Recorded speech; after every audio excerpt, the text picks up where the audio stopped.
Allez, tout de suite à 9h41, on part sur la route avec nos plus beaux détours de l'été. C'est avec vous, Xavier Louis, on vous retrouve. Cette année, bonjour. Bonjour.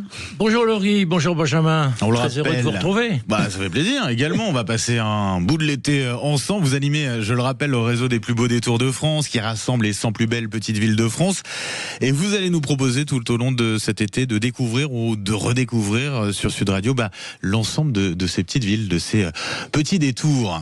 Et oui, puisque dans ces villes, vous offrez aux visiteurs un super guide réalisé par Michelin.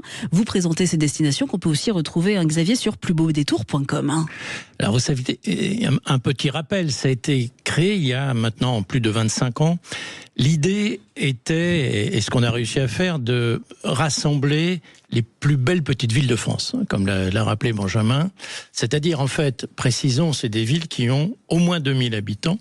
Et jusqu'à 20 000 habitants. Alors, pour certaines, c'est vrai, entre 2000 et 5000, on parle souvent de villages, mais vous savez, il y a une association des plus beaux villages qui, eux, s'arrêtent à 2000 habitants. Et les plus beaux détours, ça commence à 2000 habitants.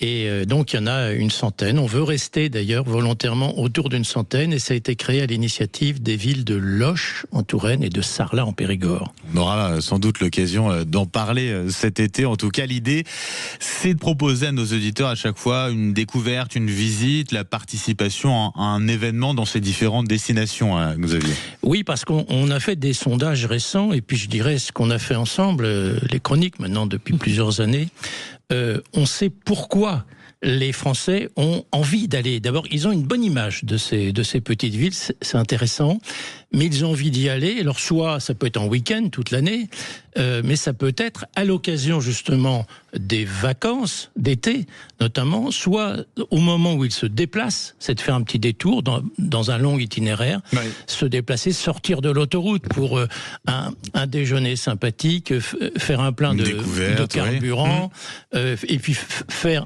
un petit tour dans la ville en question, ou simplement parce que vous êtes en villégiature dans une zone donnée, au bord de la mer par exemple, puis un jour il fait pas beau, vous dites tiens, à l'intérieur il y a peut-être des villes intéressantes à découvrir. Donc c'est ce qu'on va faire. On va chaque jour, et notamment à partir de Cicérone. Mais justement, alors, est-ce que vous nous rappelez ce que c'est exactement Cicérone, Xavier ? Alors, Cicérone, c'est un moteur de recherche, on peut employer le terme, que vous trouvez sur le site qu'a rappelé Laurie, plusbeaudétours.com.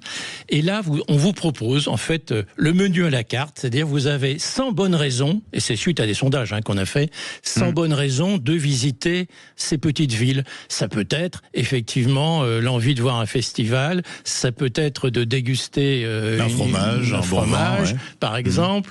On va parler cette semaine, par exemple, des villes impériales.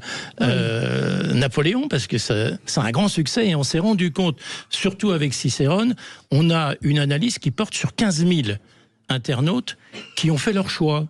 Et donc, on se sert, par exemple, ce qui vient en tête, c'est les balades. Donc, dès demain, on va proposer des balades en ville et autour des villes. Donc on va prendre son petit sac à dos et visiter tout cela tout au long de cet été.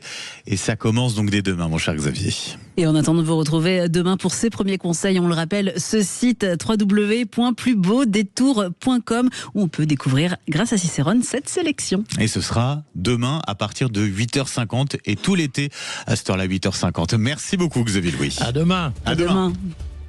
Allez, dans un instant, on va retrouver Guy Carlier et son éphéméride de l'été. On le retrouve tout au long de ces 2 mois. C'est à suivre. Il y a un peu de musique aussi. À tout de suite.